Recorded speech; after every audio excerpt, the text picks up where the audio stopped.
Servus and welcome to another episode of Pro Hockey Pod, episode 48. This week, as you guys can tell if you're watching, I always say this, Jared's going to make fun of me, but I'm in Switzerland right now. Kind of cool this weekend. Got to do a nice little scouting trip, and conveniently, one of my buddies from Burlington, Mike Lomas, made the way over here as well. He's here for the week, so I thought what better way to do a podcast episode than, do in Switzerland. Our buddy Juice just went to the rink for a game. We're going to head there in a bit, but we're going to bang this out first. Unfortunately, I don't know what happened. I brought my mics and all the equipment with me, and I don't know if it got damaged in the plane, but it's not working today. So we're just going back to our roots here using the old computer audio. Hopefully it's good enough. We'll try to talk loud, but yeah, as I said, I'm here with Mike Lomas, another Burlington guy, another Burlington Eagle. It's been a while since we've had the Burlington Eagle guys on, but I mean, what can I say honestly about this guy? Just growing up with him, had a tremendous work ethic. One of the guys that was definitely always a leader on our team and definitely one of our better players. He went the OHL route, played 5 years in that league on a couple different teams, and then went and played USports. Now he's transitioned to the working world and also is a diehard Leafs fan, so I'm kind of, curious to hear his opinion on some of the stuff going on there. And then also, he has kind of a pretty humbling story, a battle that he went through and, continuing to go through today. And I think it's cool to talk about on the podcast. But first, welcome to the podcast, Mike Lomas. Yeah, thanks, buddy. It's an honor. I've never done an interview or a podcast before. And funny enough, my younger brother does have a podcast, and I've never been invited on that one. So this is a first for me. So, well, maybe if he listens to this one and sees that you provide some good information, give some good stories, maybe you'll get on there. Yeah, we'll see. Fingers crossed. Fingers crossed. What's this podcast about? Lacrosse mainly. So, okay. Yeah. So you'd be a good guy for that. Like, you played lacrosse growing up, so. Yeah, I did stop playing when I was 15. Like, as I transitioned into the junior hockey was my last summer playing, but so that's probably his main reason why I haven't been on. I have no experience, never played junior or pro, so kind of a schmuck. So well, we'll see. We'll get you on after this, but yeah. So on the Pro Hockey Pod here, we always kind of just like to go through kind of everyone's story. For me, it's you're born in Burlington, Ontario. Like, what's your earliest childhood memory or like growing up there in Burlington? Yeah, so my dad grew up playing both hockey and lacrosse. So he got my older brother Dave, myself, and my younger brother Dan into both sports. So the early years of just hockey itself were he would make a rink in our backyard every winter. It was back in the day when the winter was cold enough that you could do that in Burlington and Ontario. So we were kind of out there. I remember being out there kind of on my boots to start sliding around as I, looked up to my older brother out there. He's 5 years older than me. So yeah, it was kind of the path was kind of looking up to him, seeing him skating around and me trying to do that. And then I think my first pair of skates would have been, around 4 or 5 years old, kind of thing. And then it was Timbits hockey, and then we were off to the races. So. Different time, man. Like with global warming and everything, like I think a lot of people our age and maybe a bit older have that early memory of backyard rinks, and being Canadian, that's something that obviously it's kind of second nature to us. It's getting on, if it's a backyard rink, if it's a park rink, pond rink, whatever it is, kind of learning your craft, learning to skate, stuff like that. But excuse me, you mentioned like you had your dad obviously played, and you had your older brother too, Dave there, who, obviously I'm sure you kind of grew up like idolizing, like wanting to follow in his footsteps. Couple maybe mini stick battles growing up in the household there. Yeah, so I was kind of fortunate just being the middle child, where like my older brother and I would just team up on my younger brother most of the time. So but yeah, I think in the long run we made him a little tougher for sure, Dan, and I think he'd actually be honest and say that. So but I honestly though we weren't too I guess rough with each other. We were competitive. We always liked to be in the backyard throwing either the lacrosse ball or shooting pucks and stuff like that. And it was definitely nice growing up having that, where it was like maybe, one day you didn't really want to do it, but your older brother, younger brother did, and dragged you outside, and all of a sudden you're out there shooting pucks for a few hours. So it was good that way. And what was your minor hockey path like? So we met each other, I believe, like I had just turned 12, so whatever year that was when our first year together was. But for the years before that, like had you always played AAA like Eagles growing up? Yeah, so I believe, and I mean, my memory kind of is distant, but we had junior mite was kind of, and I don't know if they still have that or how the age groups work nowadays, to be honest. I've been so out of touch with the minor game, but Yeah, we came out of Timbits and then right away we had junior mite. And yeah, I was fortunate enough to play kind of the highest level, I guess, AAA at the time. And then came back the next year and it was senior mite and same thing. And then I guess it would have been minor Adam and major Adam and then all the way up. Yeah, I was Mm-hmm. fortunate enough to be on the team. And yeah, we had lots of guys come and go. We had guys come up from the different levels, and then you guys can move into the city like yourself. And it was interesting to see how many guys I played with over the years too. And it's definitely strengthened some bonds. And I know I run into some guys here and there too, and it's just funny to reminisce on some of the memories. I think we all miss them, to be honest. I think everybody misses, the minor hockey days, the going to tournaments. I said this before to a couple other guys who we played with. Like we had a pretty good group of like parents too, where every tournament we were in, they knew whose room they were gathering in and having a couple pops and stuff. So it was kind of good that way. Like we'd be obviously whether it was in the pool or playing mini sticks or getting up to mischief, but the parents obviously had a good connection too, and I think that was obviously important for our team. I know someone like your dad obviously looked forward to Yeah. those weekends too. Good Yeah. old Pete there. Yeah, and I think it was like the first goal of them was like it wasn't even getting the room keys, it was getting the party room set up or Yeah. getting that rented first. So it was a gathering spot for them. But yeah, it was my dad was definitely the social guy for sure. He loved to, get into some drinks and talk about the hockey. There's a lot of, I think those conversations went into the late nights and kind of a good memories for him too over the time. He had three boys, so there was different Yeah. age groups that he would do that with. And yeah, I think my dad would be known kind of visually and just known around the league, Burlington or the hockey world in general, just because he was around it for so long and chatted with so many people. A lot of respect to those parents too, because as you said, they would go late into the nights, and then like we'd have to get up the next day at like 7 to go play like an 8:30 game, and I'm sure they sometimes were feeling it. But you mentioned a good point there, and it's cool to bring it up. Obviously, a lot of testament to your parents there. Growing up with three boys who all were playing hockey every weekend was there was probably something going on, whether it was games, whether it was tournaments. How did your family just kind of like structure that and kind of deal with the three different schedules? Yeah, and that was kind of back in the day, like too, is like technology wasn't a thing, organization was like it was like kind of you had your printed schedules that Yeah. you'd get, you'd use arena maps, there wasn't Google, like it was a time where I think it was a lot of chaos, to be honest. Some days they would maybe even say survival. It was like, baptized by fire, you're in it, and then you just kind of all of a sudden it's years later and you're still going. But yeah, I honestly don't know how they do it. I have a young son, he's almost 11 months, and I'm having trouble with one, and he's not even really moving around yet and stuff. So yeah, testament to them. I honestly don't know how they did it. And I'm sure if you talk to them too, the experiences they had, they wouldn't change anything for the world either. And us, it was an experience that we can't describe either growing up, and whether we were going to the rinks to watch each other, going every which way. I don't know how they did it, but testament to them for sure. Testament to all you hockey parents out Yeah, there. shout out. Shout out. No, but like as I said, I talked to the people about this on podcasts. Like we don't even think about things as a kid, like just like the gas money every weekend. Mhm. Like to us, it's normal. Like, oh, I got a game on Friday. It's in St. Catharines. We're going. Like we don't know like all the hidden expenses behind it.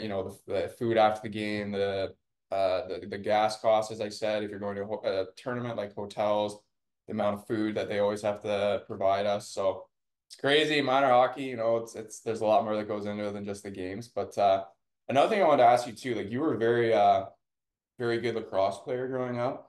And just how was it like juggling two sports for you? I know they kind of come in different seasons, but I've talked to other people on this podcast too about being multi sport athletes, so not just, hockey 12 months of the year. So and obviously for your game, I think the lacrosse obviously added into the hockey game too, like the physical part. Yeah, and honestly, I think the main thing for me was just being excited of the season change, and then all of a sudden you're putting away a hockey bag and you're grabbing a lacrosse stick, and vice versa. I think it made me more versatile athlete as well, but they also complemented each other. I think like that was the fortunate thing about hockey and lacrosse, and maybe some other sports connect, but I think those two connect the best Mm-hmm. in the sense of just the toughness. There's hand-eye coordination, there's skill, there's passing, there's shooting. there's a lot more that goes into it. And then they also keep you in, like lacrosse keeps you in great shape and vice versa too. But yeah, I was fortunate enough to play, high level lacrosse as well. And it definitely translated to my hockey side of things. And to be honest, I wish I kept playing a little longer than I did. I think we were talking off air about this a little bit, but I stopped around when I was 15 years old. And yeah, it was, I don't know if that was the right decision because, like I said, it was something that complemented my hockey. Whether, like I said, it was the skill or the toughness or just, being in great shape. So I probably looking back, that was something I should have kept doing, but I made a decision and it happens. But No, we always have to live with our decisions, but I will say I had a similar experience with baseball, and you just get to a certain age and you feel that you have to make this decision and kind of focus solely on that sport. So for you, it was saying no to lacrosse, focusing on hockey. For me, it was focusing on hockey, saying no to baseball. And like baseball for me was actually good for my reactions being a goalie. And I felt the next year that I did that was our draft year. And I think a big reason why I had an off year was because I like stopped doing that, which was a good, as you said, it's also a good break. Like you need a break, you need to just kind of relax. Hockey's an 9 month sport, and then if you can play lacrosse or baseball or whatever it is, soccer in the summer, just something to do. well, I was even gonna say, when I heard a guy from Peterborough was coming into town, I was pretty excited Oh because, dear. I'm surprised to hear that you didn't play lacrosse. False advertising there. No, the story behind that, as we've talked about off there, is I tried it once when I was 9 years old. Played just a little house league because obviously, as you said, everyone in Peterborough it was hockey, lacrosse. That's all they played, and I actually got banned from playing because I kept hitting kids over the head too much with my racket, which is obviously frowned upon at a young age. Stick. Sorry. Yeah, see, I don't even know. I don't even know what they're called. But yeah, so that kind of ended my lacrosse dream or lack thereof. But no, I mean, multi-sports, as I said, I think that's very important. You obviously made a decision to go into hockey there to continue that and kind of give up on the lacrosse part. But I want to ask you, like, you were very known for like your all-around play, but I think one common thing people would say about you is you were a competitor. Like every game you gave 110%, you gave it your all, and you played that way that we both kind of have grown to have a respect for, a way that we wish some Leaf players would play, and we'll obviously get into that later. But was that kind of mentality or play style instilled in you at a young age, like to play that way? Yeah, and like I said, I think a lot of that has to do and like with the lacrosse side of it too, where it's like there was no place to hide on the floor, and it was like if you wanted to score a goal or you wanted to make a play, you had to take a little bit of a beating in order to do that. Like there was nowhere to hide, and I kind of transferred that into the hockey. And deep down, I think I knew in order for myself to be successful, I had to play that way. I wasn't gonna, I had decent skill, but it wasn't like I was going to go around dancing around guys. And I wasn't, like you said, it was just more of an all around game. And if I wanted to put it all together, that competitive side to it had to be at the top of the list. And to be honest, some of the times I wish I did it more consistently. And I definitely looking back on just my hockey journey in general, a lot of the time when I kind of would go through these little dips and dives during a season or whatever, it was that competitiveness maybe wasn't there at 100%. But yeah, I would definitely say that was kind of something maybe it was instilled in me with my brothers, the competitiveness. And then, honestly, being around Josh and yourself, like you surround yourself with the guys, your friends that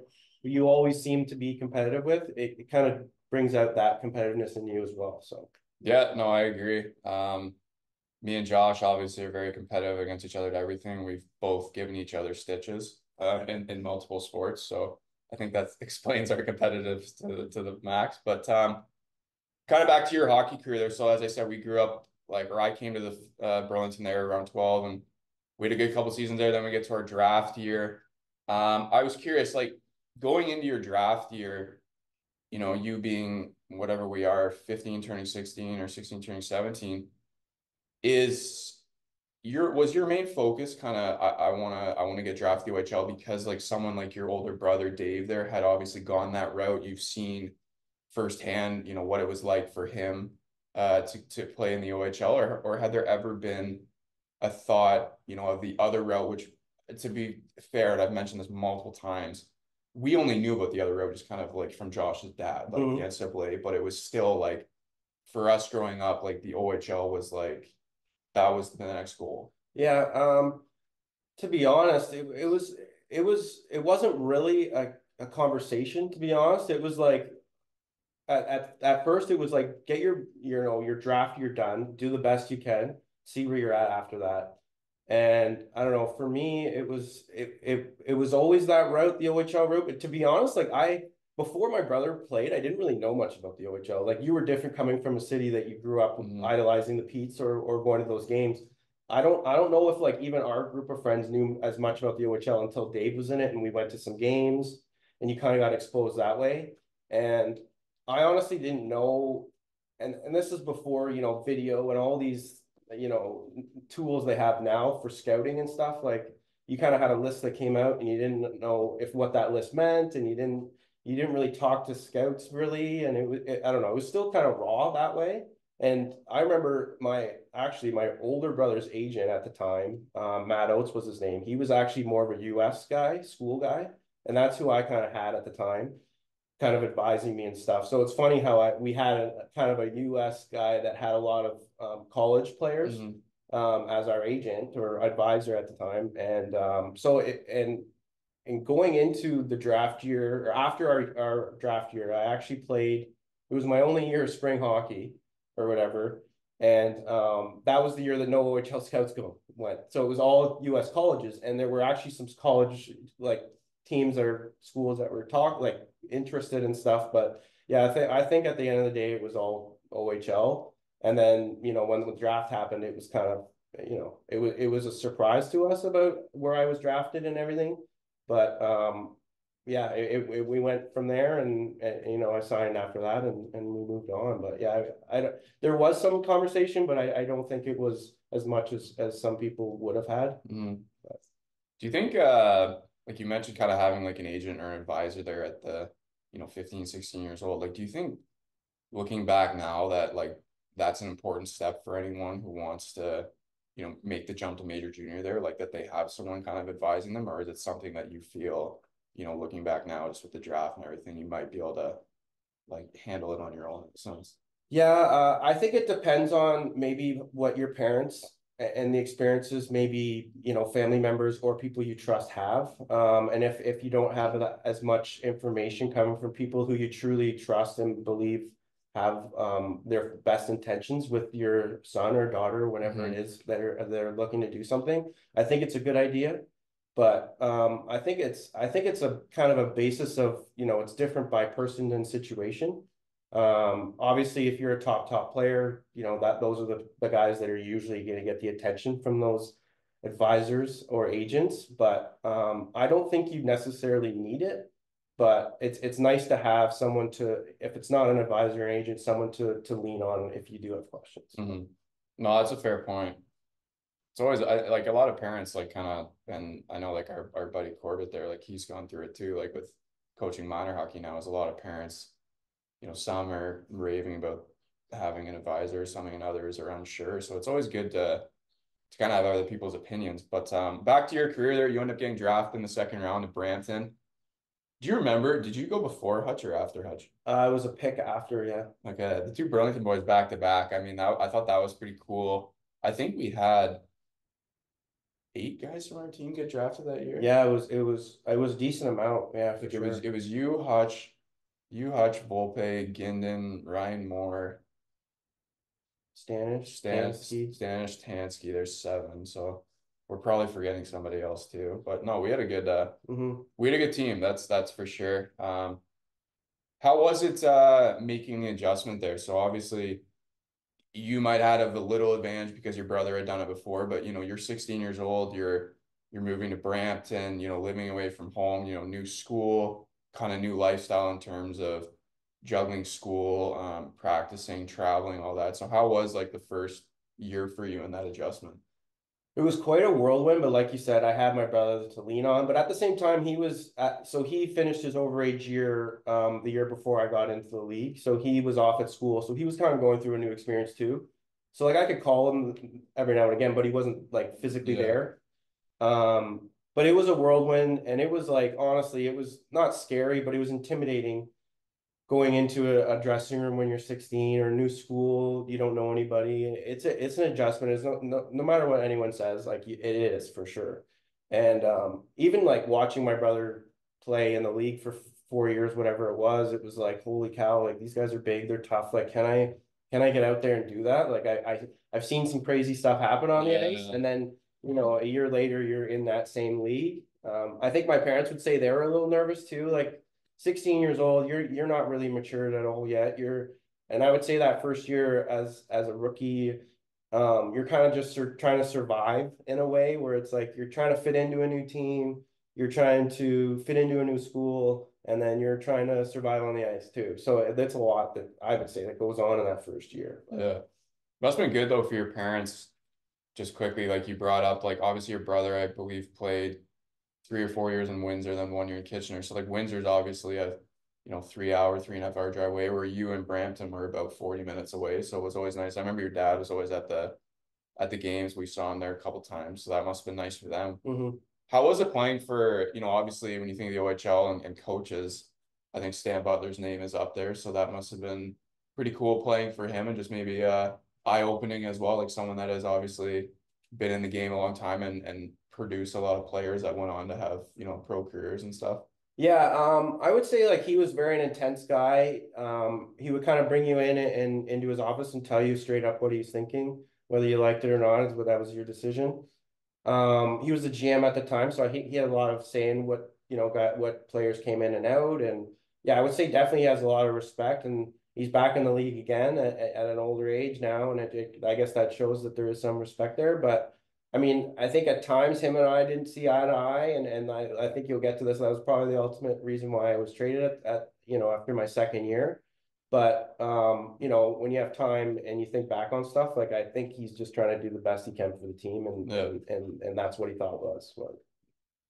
Well, it's always cool to, like, as I said, talk about it now, but as I said, he obviously was or is still a very highly touted OHL coach who's had a long career.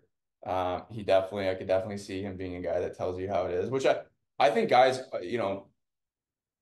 at least in our generation would respect, because at least there's no like guessing. Like, does he Mhm. like this? Am I playing well? Like, he'll tell you straight to your face, you need to do this better. Yeah, you've been doing this Mhm. great. And I think a coach like that at my age, maybe when I'm 20, I would have understood it a lot Yeah, more. But when you're young and you're just you're hearing that, and it's different, right? You're not mature enough to yet to take it and run with it and do the best with that information. You're kind of just taking it maybe offensive it, or you're taking a lot on, and then maybe you can get down on yourself. And that yeah, I think that was part of it for me personally at times. And I'm not just saying it with him as a coach, but just in general, if I was told things about my play that maybe were something that was just in your face, and this is what's going on and this is what I don't like. I think I would have enjoyed that coach more as I was a little bit older, but at the hmm time it could be tough. But no, that's part of the kind of like maturing, and a lot of people, or everyone I should say, matures at different times in their lives and can see things a certain way, either quicker or later in life. So I think it's easy now to look back on that stuff and be like, mhm. oh, I I could understand. have done Yeah, this yeah. or blah blah. Like, that's, the shoulda, coulda, woulda. But I'm always curious to ask too. I like talking to guys who go the major junior route, just kind of that second year. So your first year, as you said, it's a big adjustment. You're adjusting to so many different things. And then you go home for that first off season. You kind of know what to expect in terms of how I need to train, because testing is going to be this. This is what we do on a day-to-day basis. And then you kind of also know what to expect from the league. Did you feel that summer that you did anything differently in terms of your training, or did you feel more confident going into that second year training camp, knowing that, okay, I got my foot wet last year, now I know what to expect? Yeah, funny you say that. So I went to a hockey camp that summer, and it was kind of arranged through my advisor. He had contacts, and a lot of his players went there too. And it was in Minnesota, and it was called the Minnesota Hockey Camps. And at the time, it was in Brainerd, Minnesota. And I actually went to that same camp my OHL draft year as well with my older brother. And then going into my NHL draft year, I went with Alex Hutchings, and it was like a 2 week camp where you were basically on the ice twice a day and worked out twice a day for 2 weeks straight. It was intense, and there was lots of good players there. Like TJ Oshie was there, Blake Wheeler, Ryan Malone, Ryan Whitney. So it was very competitive, and it was like a work, like it wasn't fun. Let's put it that way. It was like eat, sleep, train, skate for 2 weeks straight. So I think that was kind of like it was almost like a military lifestyle, and it was like something that was eye opening, and it was a good 2 weeks, and then obviously that transitioned into at the time I was going to Twist with, I think you were there at the time, Mhm. and Hutch as well, and I think Connie and all those guys. So it was definitely, I would definitely say I came into camp my second year ready to go in a physical sense. Um, so yeah, overall that was a good summer, I would say, for the training and skating, definitely. Yeah, you ended up playing. You talked about before. You ended up playing with Tansky in Brampton a little bit, but you also played some other guys that obviously were highly touted, have gone on to have good careers. Obviously, first guy that comes to mind is Matt Duchene, who's obviously had a long NHL career. Cody Hodgson, who just made a comeback, just scored the other day. Crazy. Congrats to him. But you know, as a second year guy, still kind of young in the league, were you know, communicating with these guys or kind of watching them and trying to like maybe take things from their game that you could add to yours? And I'm sure like at times they were like, as I mentioned, for your compete and stuff, they were maybe looking at you being like, this guy works his ass off, gives everything every night. Like, I need to do that as well. Like, I think that's kind of cool with the team aspect is Mhm. everyone has their strengths, but then you have guys you can also like kind of look at or like kind of train with and be like, yeah, I would like to take this and that in Mhm. my game, kind of stuff Yeah, like that. for sure. And that second year, I would say over the 4 teams or 5 years that I played on, that was probably the most, like, on paper, probably the best team I played on. And it was neat to see all the skill and like the different types of players we had. It wasn't a great end of the year, I'll say that, but guys like you said, Cody or Matt, it was those guys were special players, highly drafted, like to the OHL and NHL. Like, you could tell they were going to be special players. Hmm. And to watch some of it was like one work ethic for sure, but it was just the skill and their awareness, and then just their creativity too. It was neat to watch, and especially like at a high league in the OHL, and they were still young players at the time. Like, Matt was a rookie, Hmm. and Cody was just a second year player, and they were kind of taking the league, like putting the league on notice as players. So it was neat to watch those guys for sure. You brought it up before too. Obviously, you played 2 years there in Brampton, then you up getting traded to Owen Sound, and you said, kind of looking back, there might have been a reason for that. But I think too, it's also, good. Sometimes you need a fresh start or to go somewhere different. And obviously, I remember you going to Owen Sound and you had a really good year that year, and it seemed to be like a Hmm. good fit for you. So obviously it's a like smaller town, kind of way Hmm. out of the way there. But yeah, just talk about your overall kind of experience playing there. Yeah, it was good. Like, I'll just finish off the Brampton side of things, but like it didn't end the way I wanted it to, and ultimately got traded, and it is what it is. And then you go through the NHL draft and it doesn't happen, and then it was kind of a tough summer. But I actually ended up moving trainers, and I went to BTNL in Oakville, and it was like kind of a full fresh start. And then you get traded in the summer, and it was like, okay, you got to go prove yourself again on this new team. Yeah. So I remember, like, my mindset changed in that sense.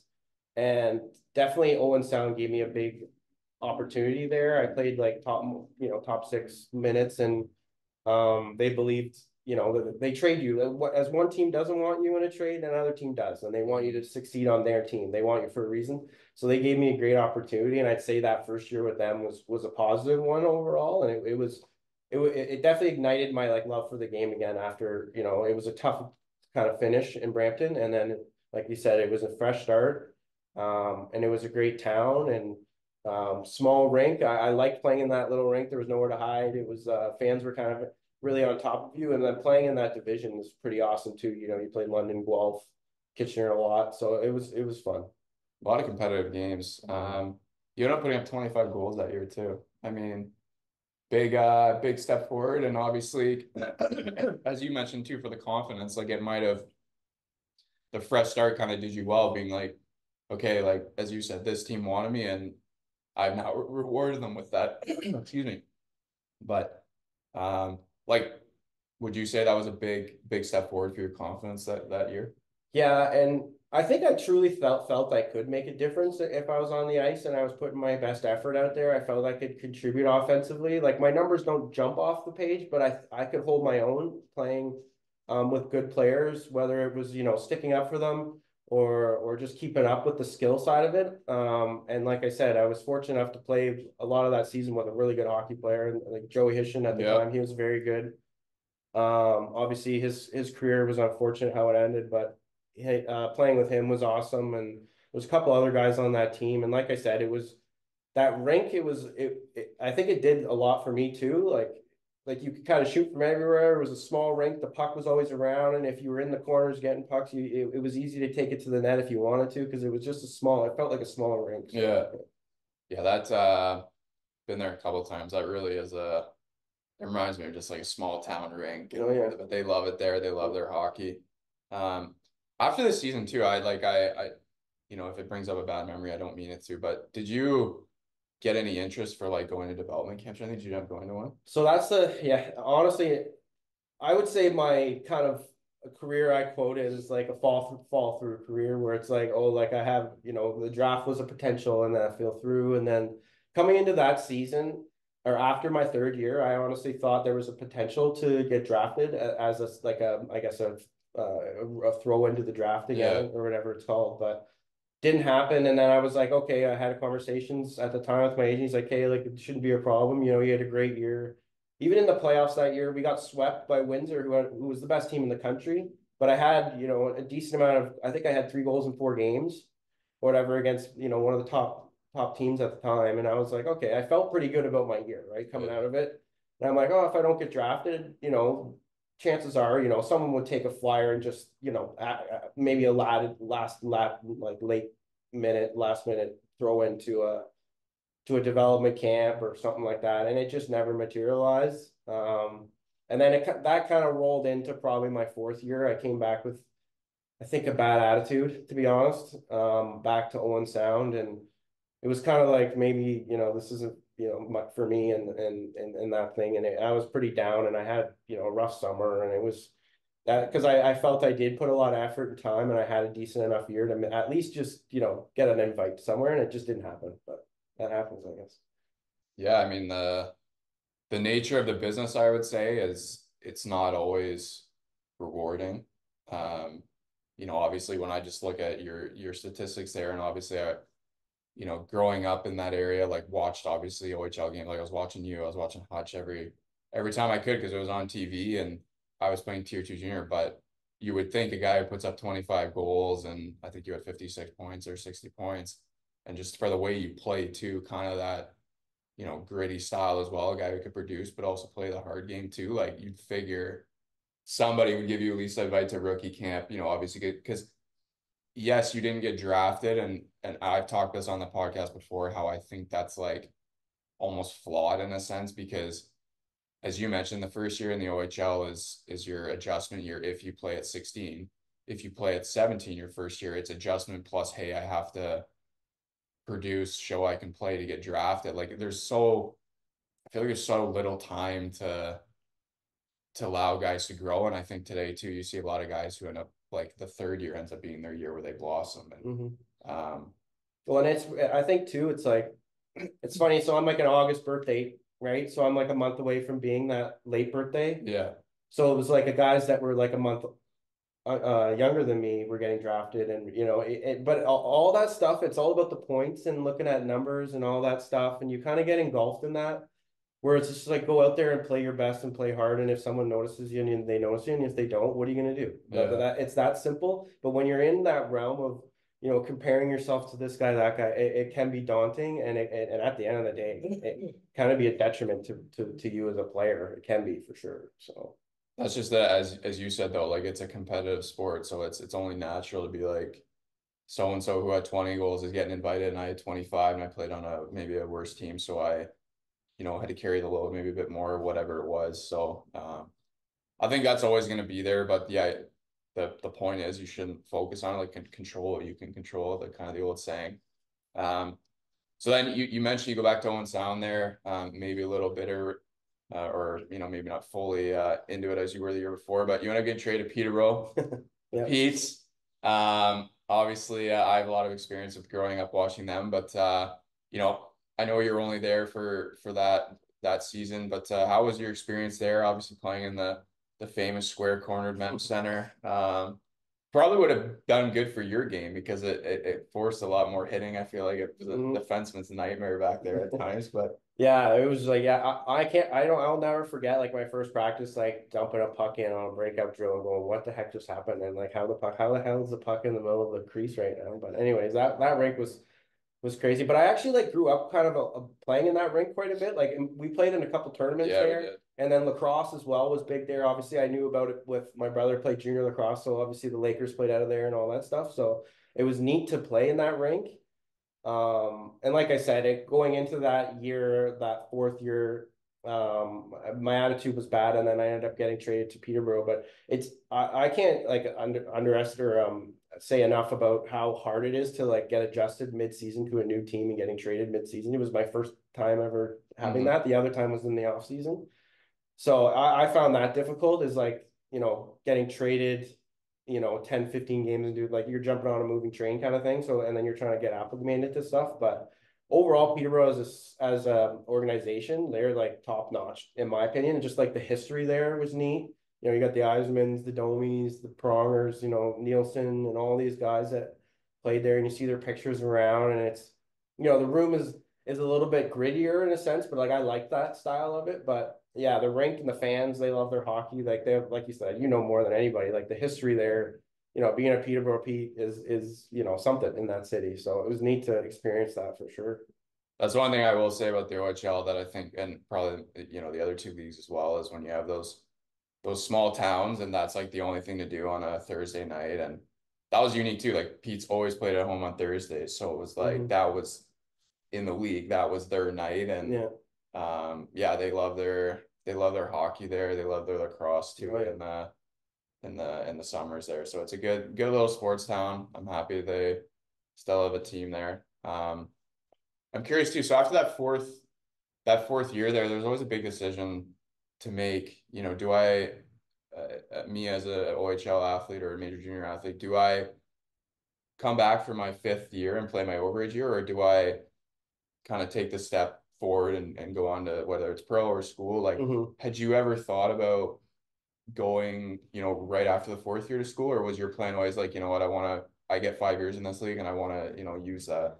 So funny enough, like we had a conversation, like we were talking about this year, that fourth year, and how it was tough. And I think I ended that year, and honestly, I wasn't in a good place with hockey and in general. And it was I think I was ready to just go, screw it, kind of. I'm gonna go play in like junior B and get some money, and then maybe go to school after that. Like Ryan Barnes, who was an assistant coach with Peter at the time. I think he moved on to one of those, I don't know if it, what would it, Brantford maybe at the Hmm. time, and they had some money and they're, they'd pay some players. So I was thinking about doing that. And then funny enough, I picked up Alex Hutchings and Swartzy from the golf course that summer. And I'm like, guys, like, I think I'm going to go like play junior B. And they're like, dude, what are you thinking? Like, just go for your overage year. You never know what's going to happen. Yeah. Like, blah blah blah. So like having a conversation with them kind of convinced me, okay, just one last hurrah here. And I thought I was going back to Peterborough. Didn't happen. So that summer I get traded to Sudbury, and which was a little bit more of a trek up north, but it was just like, oh, here we go again. But I think my mindset changed after that conversation with them. It's like, what the hell, one last time and see what happens. So You end up having a really good year there. As you said, Sudbury's kind of like Peterborough in a sense where it's like there's nothing to do there except for the Wolves. Another historic kind of franchise. You end up playing with another buddy of ours, a guy I worked out with a long time, Michael Scarbosa there. You guys mhm. had some good chemistry together. Um, I remember watching you guys too. Like, I think you guys, didn't you upset somebody in the playoffs? Like Yeah, the with the 60, oh yeah, Ottawa. Ottawa, Yeah. right? Yeah, I remember that playoff series. But yeah, like, I'm curious, like, I'm always curious about the mental side of it. Like, going through that year, knowing this is the last year, like, are you kind of taking it in a little more? Like, for example, if you're playing one more time in a certain city, or you're like, hey, this is the last time I'm gonna be here. Like, is it slowly like the clock is ticking down, or were you just focused on, hey, I'm just enjoying this, I'm having fun, let's try to do the best year possible, and then, whatever happens after happens? Yeah, like I even my last year playing the OHL, it didn't really dawn on me at the time like this could be it. It's kind of like, Yeah. oh, I'm still gonna do this next year, but like Yeah. I don't know. It was kind of a weird transition. But actually going into the training camp, I remember that fifth year, it was like I've done this so many times, I kind of know what this is about, and I had obviously a leg up on that side of things, but they actually brought a few overagers in, like in the OHL, you can only have three.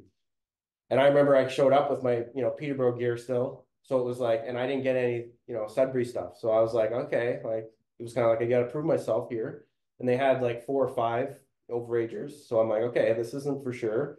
So it was kind of like a prove yourself thing. And honestly, that was like the moment where I remember being like, hey, let's go do this thing. And I had a good training camp, I remember, and I fought in preseason, I think, and I played pretty well, and I ended up making the team as an overager. So it was like the first time I actually had to like make the OHL team. You know what I'm trying to say. So, but yeah, I remember getting there too. And this guy might come up in a question, but Marcus Foligno, like I got there and he like right away was like, "Hey man, like great to have you here," kind of like, and I'm like, this guy, you could just tell he was a leader. He was going to be a pro hockey player right away, and that let me like kind of relax a bit too. Like Hmm. having someone like that come up to you who's like the leader of the team and shake your hand, say, "Hey buddy, like great to see you," like I love the way you play or whatever, and great to have you on our team, kind of thing. And it was just like, okay, maybe this is going to be my last place in the OHL, and let's see what happens. So He definitely is a guy, like both of them, I guess, are, and their dad too, I guess, was there too. Like when you think of Sudbury Wolves, you think of Felinos and just like the type of teams they have, like they fit in well to that.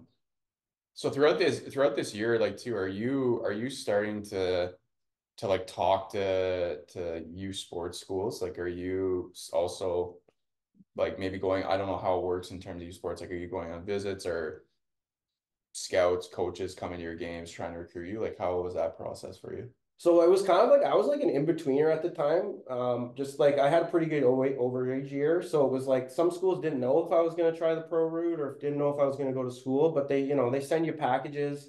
They meet with you after games. Like it was kind of a weird thing where it Yeah. was like you're talking to some teams in the pro side of things, and then you're also talking to school. It was a weird kind of transition or time, but yeah, overall it was a great experience talking to these schools and like showing their interest in you, and you still felt wanted and another avenue. And I knew about the avenue just based on my older brother did that route. He played at Acadia University for 4 years after he played in the OHL, so like I knew about it too.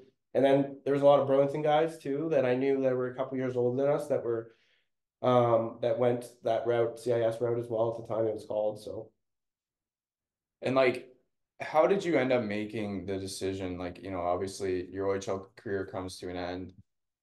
There's always that, I don't know if I want to say like itch or like what if of, hey, like, I just had a really good year. Like I could probably go play pro, whether it's, in the ECHL or whatever it is and work my way up. But I think too, when we played, it's obviously changed now. I think when we played, like the minute you played, you lost your school package was still the rule then. Now they've obviously changed it. But what ended up being the deciding factor for you to be like, you know what, I'm going to go the CIS route instead of pro, and also I'm going to choose Carleton versus maybe some other schools that have yeah. been trying to recruit you. Yeah, so at the time, like you said, like I had a pretty good season in Sudbury, and then we upset, a top team, and it was like, okay, like potentially, maybe there's an opportunity to go to a tryout or something as an overager. The overagers tend to get, a tryout most Yeah. of the time. And so I remember like I had a different agent or advisor at the time, and he was thinking, okay, like if you're not going to go to an NHL camp, like there's a chance that you might go to an AHL invite or camp. So I was thinking to myself, okay, like that might happen. And finally, again, that's why I call it the fall through career. That fell through. And then I was just like, you know what, like, okay, enough with this stuff. Like, let's just move on. And Carleton for sure showed the most interest at the time. There was a couple other big schools like Alberta. There's a couple teams out east that were like, okay, like, top programs at the time. But I kind of wanted to be closer to home. Um, there's a lot of Burlington guys that actually went to Carleton. Brandon McLean, Halstead, Mike Folks was there. And then I knew a couple other players that I played with in junior hockey, like Brad Albert. At the time. I'm trying to think of, and then Tansky and Stanish were, Tansky ended up going pro, obviously, but us three Burlington guys were talking about going there as well. So at the end of the day, it was like, hey, let's just run with this, and let's just cut the ties with the pro hockey thing, use the package of school, and potentially look at pro after that, and see what happens. Before we, one thing I forgot to ask before we transition to your youth sports days, do you have a favorite memory or like favorite place you like to play in the OHL? Yeah, well, growing up for sure, like, because my brother played Windsor and they had a lot of battles with London. So, like, I always hated London. So, I did, like, a lot of people say, playing for the London Knights would be awesome. Obviously, it would be because they're such a good organization. Yeah, But I just grew up naturally just hating their guts. So, I never wanted, but Kitchener was kind of my team going to when I was a kid, being like, wow, it felt like the NHL when you yeah, walked into that rink as a young kid. It was yeah. like, wow, this is pretty neat. And then having my brother play there too, and just their organization's all class. It's neat. It's owned by like the fans in the community. It just seems like they do everything right, And I would say that team for sure ranked was neat to walk into and play in front of it for sure. That was kind of like me with the Generals, just being a Pete's guy. Like Yeah. you can't get drafted by the Generals. You can't play for the Generals because it's a rivalry. But no, that's cool. How was your like someone who obviously isn't very familiar with the U Sports side of it? Like, what was kind of life like at Carleton? Like, what was the campus life like? I know they have a good, or what I've heard is they have a good kind of like downtown bar scene. Is it like set up in terms of like campusy, like you kind of lived on campus, or did you guys live off in like separate houses? And like, how was the day to day there? Like, how was the experience? How was the hockey facilities, everything like that? It was a big transition to like get back into school. Like I'd been out of school for a few years Yeah. playing junior hockey. And to be honest, I didn't take high school very serious. I don't even know how I graduated, to be honest, like I did.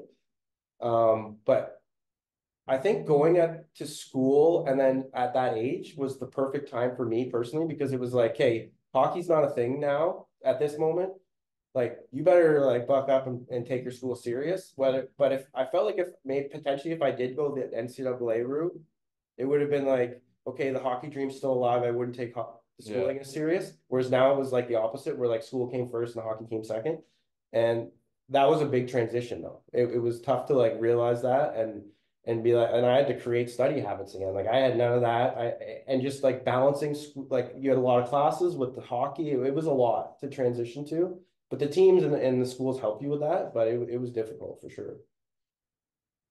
Like that's like it's always funny like you raised such a good point though like that you really realized or most people have to realize is hockey's second now like it's this you're here to get your degree like obviously yourself was fortunate to have the OHL pay for your schooling and you're going to use it but that's one thing I always find funny the OHL because like if you could be done school by 18 and if you're not doing courses after that you could potentially have like 2 to 3 years where That's what I did. Yeah. you're sitting around or working or whatever, and then you got to get back. Like me and Josh have talked about this too. Like I've always talked about, man, should I go back and do my master's? And I'm like, holy, like it's 11 years since I graduated. Like I can't imagine studying again and Mm-hmm. getting back into those habits. But what did you end up majoring in there? So I majored in psychology and minored in business.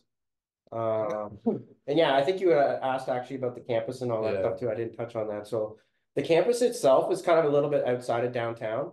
I wouldn't say it's a nice campus really. But like Ottawa, you would be kind of more like the nice downtown, nice campus type of thing. And we lived off campus. But yeah, Ottawa as a city, I loved it. Like my wife, Erica, my girlfriend at the time and wife now, like when she would come to visit, she loved it. It was like there was always stuff to do, whether it was the canal, downtown, seeing the Byward Market. Like it was an awesome city. It was far from home and it was cold and there was snow, obviously, but overall, I can't complain about my time in Ottawa. Like it was probably the best 4 years of my life. Like looking back on just the amount of fun and friends Hmm. and kind of moments I had, it was definitely up there for sure. It was awesome. And obviously the hockey players there are treated pretty well. Like it's always a good program there, stuff Yeah, like that. yeah. Well, like a lot, like funny enough, like our head coach at the time, Ari Johnson, he's assistant coach, I think, of the Winnipeg Jets now. And then we've had, guys like we had Sean Van Allen was our assistant coach, who was he was a longtime NHLer as well, and Yeah, their program overall is top notch and something that I think is, it's all about recruiting too. That's the other thing with like, it was weird for me to go into that side of it where, in the OHL, you draft, you sign guys, and then that's what I thought hockey was. Yeah. But this was all about recruiting, like recruiting classes and all that stuff. It was a new experience to see that type of thing where it was like, okay, my second, third year, it's like, okay, who are we getting and who's coming in? Yeah. It was interesting. So It's always interesting seeing side of it because it is different. It is different than the OHL. And when you end up graduating there, you get your 4 years in.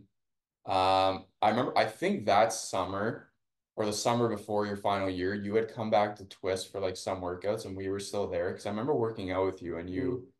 you talking about how you wanted to try Europe. Maybe that was in your mind of going to Europe when you graduate and try the pro game or just have a year or two of doing it. But unfortunately, that didn't pan out, I believe. And you can touch on this more. You obviously the way you played, you do it over time. The injuries kind of add up and takes a toll on the Yeah. body. So Yeah, that was so honestly my overall like USports CIS like I guess career as you would quote it, I guess. I don't know, but it wasn't a great one to be honest, just on the ice. It was like every year I had a major injury pretty much until my last year. And that's where I noticed like I in a sense like I kind of got to play the two sides of like at least the I guess structure of NCAA and OHL where it was like in the OHL if you got injured you had you could get back into the season because there's so many games. yeah, Whereas like when in the CIS, which is similar to the amount of games you play in NCAA, like if you get injured, like it's tough to come back that year and get your legs under you again. And as soon as you do that, it's like the season's over. yeah, So it was always like I was trying to get back into the swing of things every year for 3 years. So it was difficult that way with just injuries. And then to be honest, after the third year in like the major injury I had, I was like, I think I'm done. Like this is maybe I'll just come back, go to school, then I'm good. But then I ended up coming back my fourth year, and honestly, that was a good decision. It was a nice way to kind of close a chapter on hmm, that side of things. But the pro side of it, I was trying to go someplace, and honestly, like the numbers aren't there, and that's what they look at, right? yeah. It's not like they have guys that are like, oh, I like the way that guy plays. I see potential. Like it's all the numbers game, and the numbers weren't there in school, and nothing came up that interests me. So I was like, all right, let's just move on here and start life. So Well, especially back then too, there wasn't the video technology and like websites now where you can see every league. We're talking whatever it is, 12, 14 years ago, 15 years ago. Like there wasn't the databases they have now and like what we use, for example, in Mannheim to like look at players in other leagues. Like I could go right now and go watch USports games if I wanted, but they didn't have that back then. So as yeah. you said, it was strictly, okay, how many good games this guy play, how many goals he scored, how many What points league's he he get, coming from? what leagues he coming from, blah blah. So like that's really the difference. And unfortunately, I think Europe, there's still some places where they're still caught in that too. Like instead of going to see somebody play live or watch video on them, they just look at elite prospects and go, okay, he had a lot of points, he must be good, or no, he Mm. didn't have a lot of points, he must not be good. Like just the standard there. But kind of transitioning now, one thing I wanted to talk to you about, um, and for me, it's I don't know how to structure it either, but obviously for me, knowing you pretty well, Josh as well, you were a person that, and to this day, you're still battling it, but you went through some dark times there, um, in terms of I would just say like with alcohol and stuff. But Mhm. you know, at what point did, for you, like just you can maybe comment it on more, like at what point did you kind of just like whether it was wake up one day or have a meeting maybe with Erica or your family and kind of realize, okay, I need some help here and I need to kind of change what I'm doing. Yeah, so like I'm 3.5 years sober now, and so it was I think in 2021 when it was kind of a crossroads in my life, to be honest. I think things were building up that way, and gradually getting kind of darker and darker over time after hockey was done. I had a couple good fun years there, and then it just, I don't know, I wasn't a happy person. I didn't like where I was at, and whether that was subconsciously or not, or I was aware of it, I don't know, and I took it out in different avenues, but COVID at the time, I know I'm not an anomaly and I'm not a special person, but I think that was a tough time for people as well. And I think it kind of expedited where I got to anyways. I think it was an eventual, if I wasn't going to get help or figure out, where I wanted to go and figure this thing out, it was going to get there. But I think COVID kind of sped that process up. And then, yeah, in 2021, it was a moment where it was kind of, you got to figure this out. Look yourself in the mirror. You're going to lose everything. Do you want that? And, your family's always there for you, but there are certain things that, could be lost that I didn't want to lose. Like a testament to my wife and my family and close friends for sure. It was a difficult time, but like you said, it's a day by day. You go through it. I think I'm the best version of myself that I've ever been, and I think there's more to get to. But being here with you guys is awesome, and I wouldn't be here probably right now if I hadn't potentially gone through that process and figured it out. So Yeah, it's definitely as I said, I have so much respect for what you did, and like it takes a lot to just first, ask for help. And we mentioned this too, just kind of growing up in the era we did. It's obviously changing now, but I feel like that must have been tough for you, especially because anyone who we knew growing up that maybe went through something similar, it was, like almost like as if you're weak for mhm. asking for help, which is totally not the right mindset. It actually shows strength that to ask for help, to be able to realize that. But just like based on that, like how did you find the strength to kind of, ask for help? Because I think that's an important kind of question. Well, I don't know if I personally asked for it. It was more of like people cared about me and knew that I like this was not they saw it from the outside, and which was probably the more true version of myself than what I thought. Maybe I think I thought I was okay, and I was like it was fine. And it's like you said, you don't admit it, and you're kind of we were kind of brought up in that old school lifestyle, whether it was hockey or life in general, where it was just like you deal with shit on your own, and you're fine, and Yeah. or you're kind of you don't admit it, or all this stuff. So I would say it was definitely family that maybe shown a light on maybe, okay, this is not okay. And I actually truly remember looking myself in the mirror to this day. I think this was the moment for everybody has their time where it's like you remember that one moment where it was like a switch flipped and it was like, okay, this is not okay. And it was like I was in a bathroom and I looked myself in the mirror and I just like started bawling my eyes out, crying, being like, this isn't you. What are you doing? And I think that was the moment where it was like, hey, all like kind of the foundation of myself broke down. It was like, I got to build myself back up again. And how do I do that? And, I started with a treatment center in Muskoka, was there for a month. But yeah, a lot of friends and family helped me get there. And a couple I'll actually name, like Taylor Sykes was a guy that he's had some struggles himself. He's doing amazing now, but he was a guy that at the beginning helped, push me or guide me in a way. And then my wife for sure, Erica, and my parents, my brothers, everybody, then close friends too. You find out when you go through something like that, who are your true friends, like yourself and even Josh, like it's rekindled like who I was as a kid again, hanging out with you guys more and stuff. So it's been awesome. I can't say that enough, like, to be honest. No, it's awesome to hear, man. Obviously, I only know the story kind of from the outside, and me and Josh talked about it a lot of times. Through that, we would only kind of see you in one kind of event, and it would revolve around alcohol. Oh And yeah. but now it's, as you said, it feels like the old days when we used to do these sleepovers and just kind of joke with each other. And we've only been together here 2 days, but you can see just kind of the vibes and the energy between us. It's like we Mm-hmm. never let it go, which is awesome. One more thing I'll ask you about it is actually I got two more things. Like, is there certain things you kind of learned about yourself through the recovery?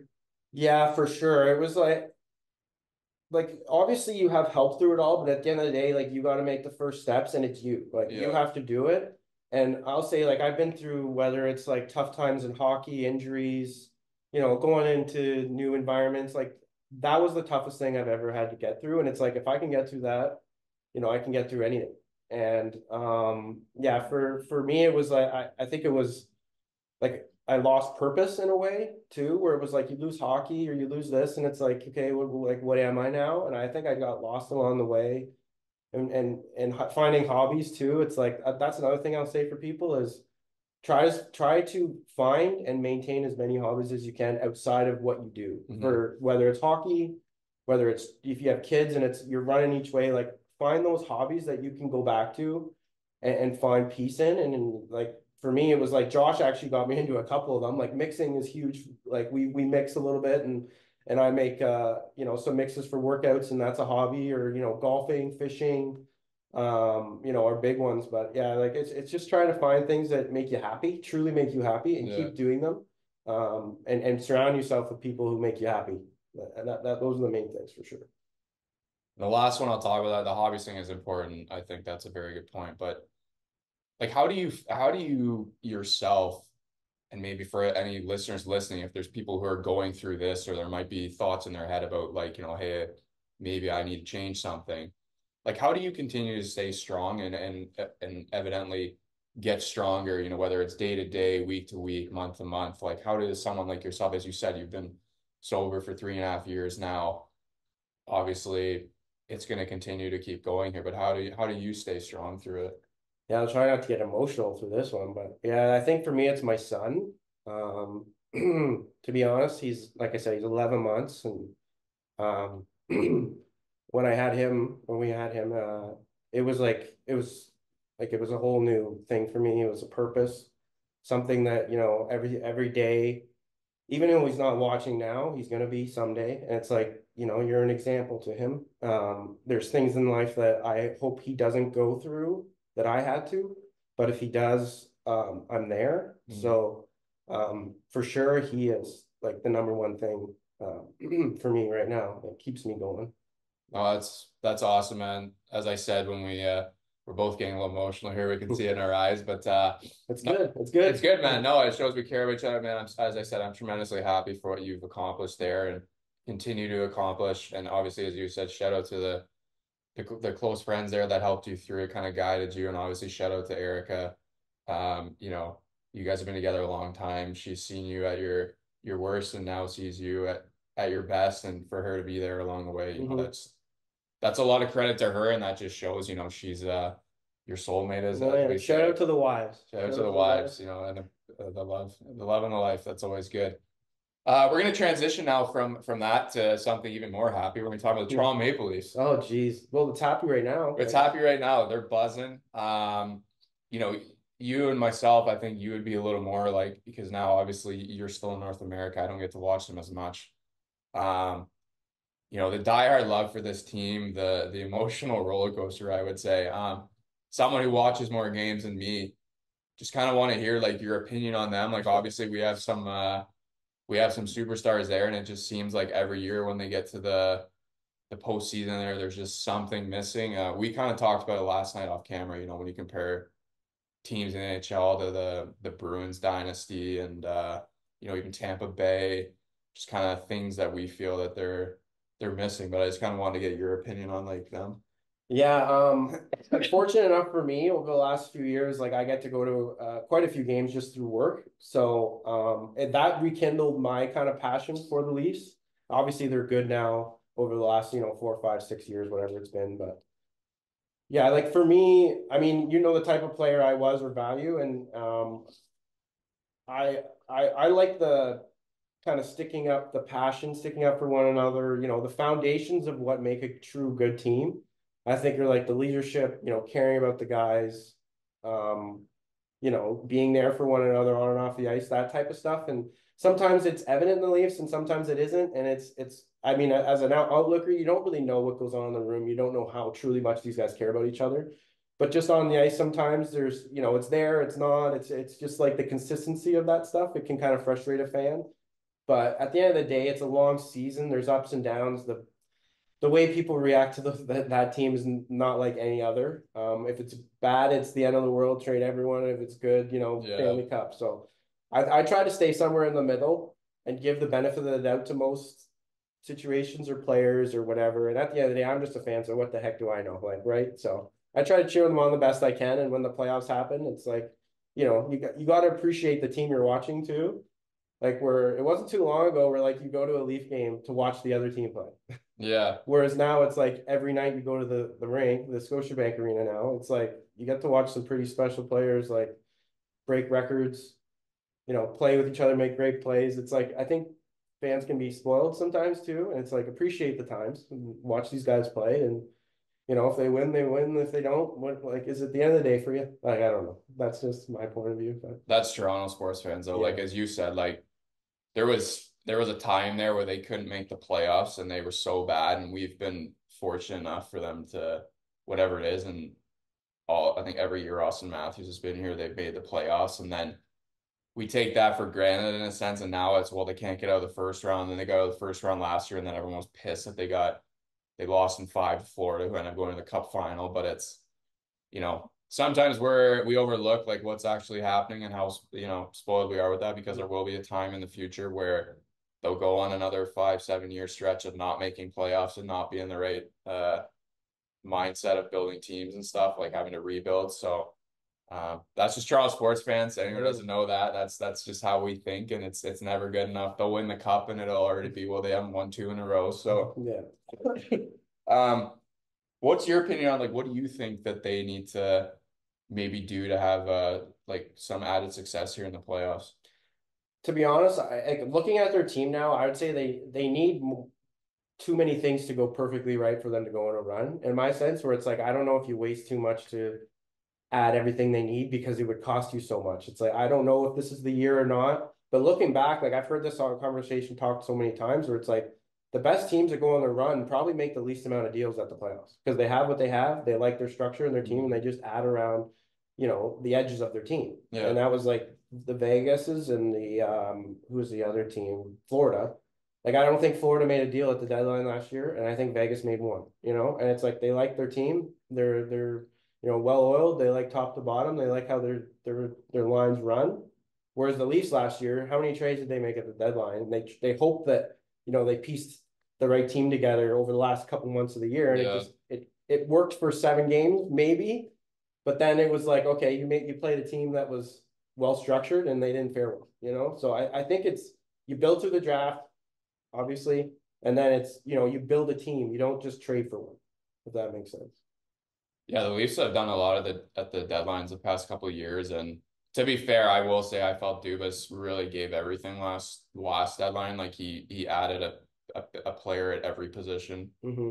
Like he tried. He went for it, and unfortunately, his time ran out. But my last one about them I would ask is, Austin Matthews obviously is part of the big four, the big five, whatever you want to call it, like big important player having a tremendous season. If he stays here for the next whatever it is 5 years, could you see the Leafs winning a cup in the next 5 years, or do you still think it's a lot needs to change, or there needs to be?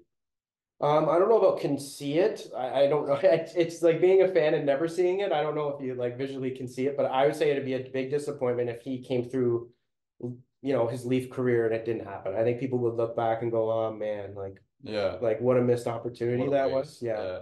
But honestly, I like watching him play. There's a player that for me, it's like I can't really relate to how good of a player he is and how much skill and it's just like his ability. But I feel like his drive is like it's there like every game, and it's like that like his motivation, whatever it is, it seems to be working. Like every game he shows up, and I like as a player, like I appreciate that, and you can see that as a fan. Like I enjoy watching him for sure. I hope he can get it done. As you said, it would kind of be like almost like a letdown, being like we had someone so good and like good teams for so many years, and they couldn't find a way. But that's also the sport business. Mm-hmm. Transitioning now, a couple more questions for you before we got to get to this game here. You mentioned before you're obviously you're a dad now. 11 months old. Yeah. Miles. Yeah. Almost 11. Yeah, Miles. And how's that been for you? Obviously being a dad, and you were obviously a bit of a dad before with Goose there, Goose the dog. And I always tell people, a dog is a good preparation for a kid. I don't have any kids, so I wouldn't know. I don't know. It's a little different. Little different, I've heard, but it's also good to have. But how's that life kind of balancing work, obviously life with Erica, then obviously life with Miles and Goose? Honestly, it's amazing, and I think a lot of that's testament to like my wife. She's like very lucky to have her, the way she is, as like her pretty well, like organized. Yeah. loving, cares about everybody else. Like, being a mom was her number one thing in life, and to see her flourish and do it, it's amazing. My side of things, every day is a new adventure with him. My patience might be a little bit more thin than Erica's in some sense, but overall, like, especially after like 6 months, you as a dad, you got to like really connect with your kid a little more. At the beginning, it's mom, and he's kind of just a blob, and once they get to that 6 months age and kind of start to grow into kind of a little human being, and you get to interact with them a little more, like as a dad, it's pretty special. And we're going through a moment now where he's kind of starting to move around a bit, whether it's crawling, standing up, curious. Like yeah, it's a lot of work, but I wouldn't change it for the world. And I'm excited, to watch him grow, and to raise a boy is pretty awesome. I don't know what much more I can say about that. It's amazing. Oh, it's awesome to hear. If he was to get into hockey, I'm always curious to ask people this who are obviously fathers now. If he was to get into hockey, could you see yourself, being a minor hockey coach for him down the road? Would you ever put yourself in that position? Honestly, if it came to it where, they needed help or whatever, for sure, or if he wanted me as a coach, or if he didn't want me a coach like that, honestly, I wouldn't do it for myself. Let's put it that way. I would do it to help kids. I would do it to, if they didn't have enough volunteers. Something I definitely would think about. Over the years, I've had great coaches in minor hockey, and I'd love to give that back someday. Like, all the knowledge that I've kind of gained is, Mm-hmm. it'd be too bad if it got gone to waste. Not saying that I know all, but I've learned some things that maybe others haven't. But yeah, I would definitely think about it. But at this point, it's more so just, if he I don't even know if he'll like the game. I'm gonna give him as many options as he wants, and see what he gravitates towards. But if it's hockey, that's amazing. If not, then I'll be learning something new. So we'll see. Maybe it'll be the cross. Yeah, Maybe he'll maybe. maybe he'll go down that road, like his one uncle there. Hmm. All right. Last one for you. This is a very common question I like to ask the guests last before we leave. What is one piece of advice, or if you have multiple pieces of advice, you would give your younger self and maybe the younger generation? So if you're speaking to Mike Lomas at 15, 16, 17 years old, or any young listeners out there at that age, is what advice would you give them? As a person or a player or both, or kind of it's Whatever you want, man. okay. So I guess in hockey, I guess this is the hockey pod. I just say, like, is to be honest with yourself as a player. And if you don't know what type of player you are, ask someone who will be honest with you. Like, sometimes parents won't be, sometimes maybe an agent would, but like, honestly go up to a coach and say, what do you see me as? Um, Not knowing what type of player you are can be kind of a detriment. It can be you trying to be something you're not. It also allows for you to, work on things that you might need to work on in order to become a better player. And it also allows you to just know as a player what you can bring to a team that no one else can. So I would say, yeah, like, know what type of player you are, and be honest with yourself. Honesty is very huge, and I think that's a great point because, unfortunately, we're all not going to be the best players on our team, or we're all not going to play like Austin Matthews or Sidney Crosby. And it doesn't matter what you're doing. There's things that you're going to be probably good at, and there'll be things that maybe you're not as good at or you need to work harder at. And it's always good to be just kind of honest with yourself, because then it sets Mm-hmm. realistic goals, and then you can focus on your strengths as well. I think that's a great And point. then you can take pride in what you bring to the team. Exactly. Yeah.